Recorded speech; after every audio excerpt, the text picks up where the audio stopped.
So as the last panel talked about, it's been a long, tough year for many in life sciences, trying to raise money, trying to get that technology out of the academic institution, trying to grow your company, and it can get discouraging sometimes. And that's why I think it's really important for us to be reminded of why we do this every day. Our next speaker is Jennifer Ball. She is the president of Peter Powerhouse Foundation, and she is a team player who strives for individual achievement and to support teammates. But while her career in sales and customer service is important to her, service is an important aspect of her family's life. She recently stepped into a volunteer role as the president of the Peter Powerhouse Foundation, whose mission is to bring joy to children and families battling childhood cancer. Jennifer's family was directly supported by the organization for years while her daughter fought through her own journey. And now she is continuing that support for others. Peter Zuka was first diagnosed with cancer at the age of 10 months on Christmas Eve, and his parents were given no hope for his survival. He underwent chemotherapy, radiation therapy, and surgery, and the day he turned 2, he was still only given a 20% chance of living. He's been involved for many years in follow-up care, the most difficult procedure being in 2013 when his right leg needed to be amputated above the knee. And one evening, he read a post from one of the nurses saying they had a wagon shortage at the hospital and one of her patients had to walk to the infusion room to receive her blood draw. Peter was outraged. No child in treatment should be walking through the hospital for care, he thought, and so the Peter Powerhouse Foundation was born, and you will hear from Peter this morning via video. Jennifer?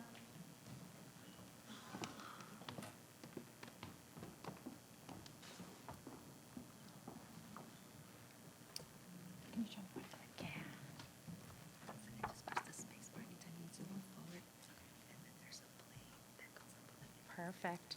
Wonderful. Thank you so much. I'm honored to be here today, to be included among such talent. It really is truly humbling.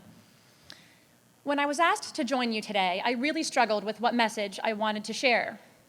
Should I tell my story? I will. Should I tell you about the Peter Powerhouse Foundation? I'll throw that in too. But I kept coming back to one message. Thank you. Thank you for the tireless hours you spend in the lab researching and running trials. Thank you for the efforts spent building capital to continue that research. And thank you to all the physicians on the front lines. They are walking your patients through their journeys. Every day, families are shattered with life-threatening diagnoses. And because over 300 people have gathered here today to share their experiences, develop partnerships, their medical teams can say, I know this is scary, but here's our plan of treatment. And in that moment, those families can feel hope. Our daughter, Celine, was diagnosed with severe congenital neutropenia when she was 17 months old. This is a rare bone marrow failure disease where she doesn't make a white blood cell called neutrophils. After 6 months of golf ball-sized sores on her torso and her legs, we bounced from specialist to specialist and found ourselves at CHOP Dermatology. We were completely discouraged at that point.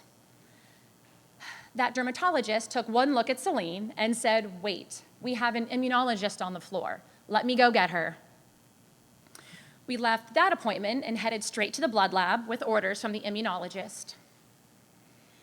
That night, I answered a phone call from that 590 number that became all too familiar.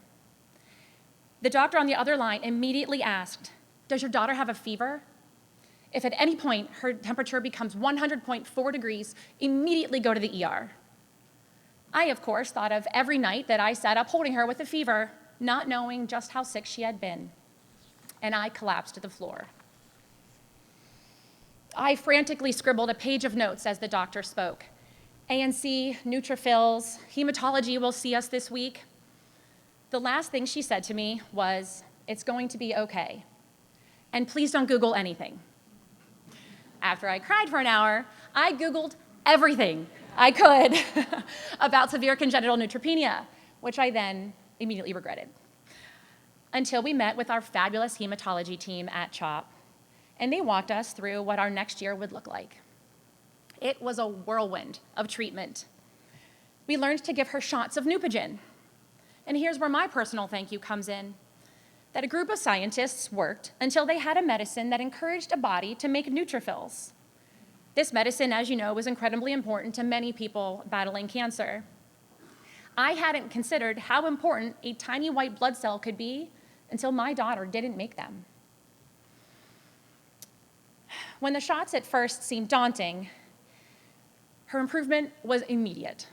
It was incredible. Her sores healed, her gums no longer bled, she could walk without pain, the ear infections stopped. I hadn't even realized how hollow her eyes were until all of her color returned, and she was a bright-eyed little girl again. The work of all of those scientists saved my daughter's life. Of course, Neupogen wasn't the end of our journey. After testing our oldest and finding that she was a perfect match, her care team, my husband and I decided that a bone marrow transplant was the best method to give her a long and healthy life. They explained the process to me, which is fairly mind-blowing. You're going to draw marrow from my 4-year-old, you'll spend a few hours spinning and testing it, and then you're just gonna hang it on Celine's IV pole, and all those cells are gonna make their way to her bones. It's inconceivable. Every aspect of her treatment, the chemo regimen curated specifically for her transplant, the medications to battle the side effects of that treatment, the medications to treat her very unfortunate graft versus host disease that she developed 1 month after our 1-year transplant anniversary. All these miraculous actions come from the efforts of individuals just like yourselves. Celine is absolutely flourishing today.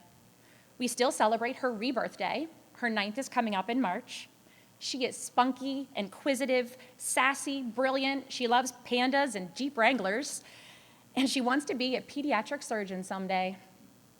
Her life was gifted to us by everybody who has dedicated their lives to medicine. This is where the Peter Powerhouse Foundation entered our lives. I received a call from the founder and president, Don Zucca. A friend had shared our story, and she wanted to be there to support us. Don's son, Peter, battled cancer twice, diagnosed on Christmas Day at 10 months old, and 10 years later, his leg was amputated due to a desmoid tumor. He is the poster child of hope, having survived when given a 20% chance to live. After his cancer treatments, Peter told his mom, "I want to create a foundation that helps all kids with cancer." And that was the beginning of the Peter Powerhouse Foundation. Peter couldn't be here with us today, but he did want to share some words. Hi, I'm Peter Zucca. I was diagnosed with embryonal rhabdomyosarcoma with metastatic lung disease on December 24th of 2003. I was 10 months old. The diagnosis came with a 0% chance of survival. Shortly after my 10th birthday, I underwent an above-knee amputation, the direct result of a desmoid tumor in my calf. I knew I had to do something to improve the lives of kids with cancer, so I started the Peter Powerhouse Foundation. It has been amazing supporting pediatric patients, their families, and the facilities that treat them. I continue to host blood drives, over 110 with greater than 34,000 lives touched. I am proud of all that I've accomplished, but I'm especially proud of Jennifer Bell, Powerhouse mom turned president, for allowing my vision to continue. I'm Peter Zucca, the founder of the Peter Powerhouse Foundation. Together, we are uniquely qualified to improve the lives of kids with cancer. Thank you. Hi. Whoop. I needed a transition slide, so I thought I would share a photo of Celine during transplant. And there is the sassy 10-year-old that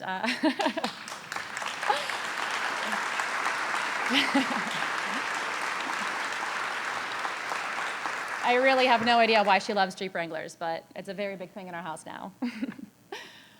When Dawn called me that day, her message was loud and clear. You aren't alone. This journey is hard for the whole family. We're here to support you, to love you, and make you smile. And that they did, through annual events and fundraisers, such as the Peter Powerhouse Putt, Mother's Tea Parties, Corn Maze Evenings at Mary Mead, Christmas Zoo Lights at Elmwood Park, and bingo sponsored by the Perseverance Fire Hall in Souderton. We can gather our families to share their happinesses and even sometimes their sorrows. We provide gas, groceries, and diapers to families struggling financially during their journey.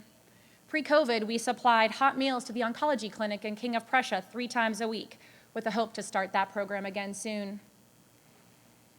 I took over this past November as president.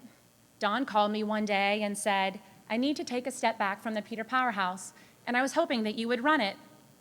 It's fine either way, but if not, we'll close it down. No pressure there. My husband and I spoke about it that night. He said, I don't know if we can handle this. The 3 girls are active in so many things. You work full-time. This would be a second full-time job. I just don't think we have the bandwidth. And I said, I agree. I don't think we have the bandwidth, but I'm going to say yes. I couldn't let a meaningful organization come to an end, not if I could help it. I will admit that it has been challenging juggling it all. But in the spring, we provided the opportunity to send sweet 6-year-old Sophia to the Camden Aquarium to see all her favorite sea creatures. That outing was the last her family experienced with her. Last month, we sent 14-year-old Alex to the Great Wolf Lodge. On August 2nd, he received scans that determined him to be in remission. And after the tremendous efforts of his whole family, they deserve to celebrate. They had an amazing trip. They rode all the water slides, enjoyed a cozy hotel stay, ate way too much candy. And afterward, his mom emailed saying, I haven't seen Alex smile like that in over a year. That was just what our family needed. Every moment like that gives me the energy to keep on going. While I would have liked to bring some of our amazing families here, crowds and cancer don't really go together, so 2 of our families are going to say hello.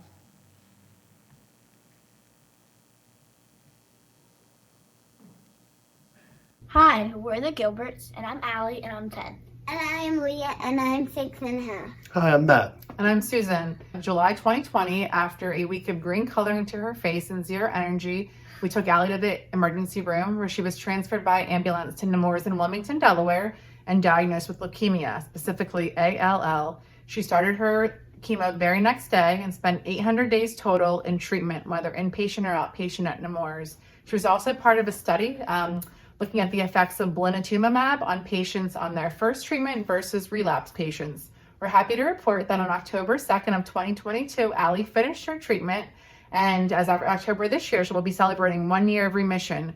We're very grateful to the Peter Powerhouse and all those along that journey that contributed to her happiness and success. Thank you. Bye. Bye.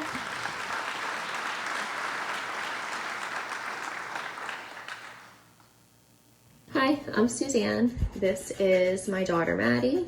When Maddie was 3.5, she was diagnosed with high-risk acute lymphoblastic leukemia. It was May of 2020, which was in the middle of COVID, so it made things a little bit harder for our family and more complicated. Maddie endured 2.5 years of treatment. She finished not long before she turned 6. The first 10 months were the hardest of her treatment for us. Due to the intense chemo, Maddie was super immune compromised, which meant that we couldn't see even our closest friends and family. Those 10 months included 50 nights inpatient, lots of long days at clinic, multiple sedations for lumbar punctures, 17 blood and platelet transfusions, countless pokes, 2 major surgeries, and more that any little kid should endure. When Maddie finished those first 10 months, she had 1.5 years left of what they called maintenance treatment. During that time, Maddie was taking low-dose chemo at home every day and still going to clinic regularly for checkups and IV chemo every 3 months. During that time, they encouraged us to start living life a little bit more. Her hair started growing back. She looked good, but it was a hard adjustment back. At Maddie's diagnosis, we were overwhelmed with emotions, obviously from her diagnosis, but we also got so much information, so many new terms. We learned a lot, and we were given the option for a clinical trial. After a lot of thought and discussion, we decided that we were going to put Maddie in the clinical trial. And one of the reasons why was because we thought of all the clinical trials that came before her, and that it's part of the reason why ALL has such a high success rate. Maddie didn't end up needing or qualifying the drug in the trial, but we were still glad that we were part of it. Maddie's now 6. She's thriving in 1st grade and doing really well. But when we look back on our journey, it taught us a lot about the good in the world and how many people really are amazing and step up. So we'll be forever thankful to all the people who did help us along the way. Our friends and family were there for us right away. The other cancer families became family. Maddie's team at Lehigh Valley Hospital was amazing and treated us like family. The foundations like Peter Powerhouse, who stepped up and showed us light in the darkness. And of course, all the people behind the scenes who are working hard to find better cures and give us hope for the future. So thanks for caring and paying attention to childhood cancer.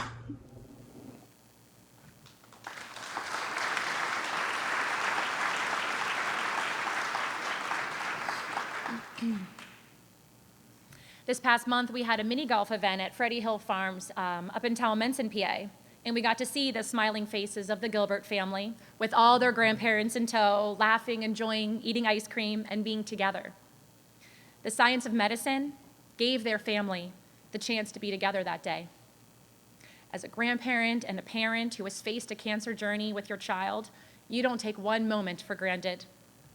The Peter Powerhouse Foundation is here to give joy back to our families, and it's my honor to continue Don and Peter's creation. All of you make a difference every single day. Your incredible work is the miracle that changes the world for every family navigating the challenge that a life-threatening diagnosis brings.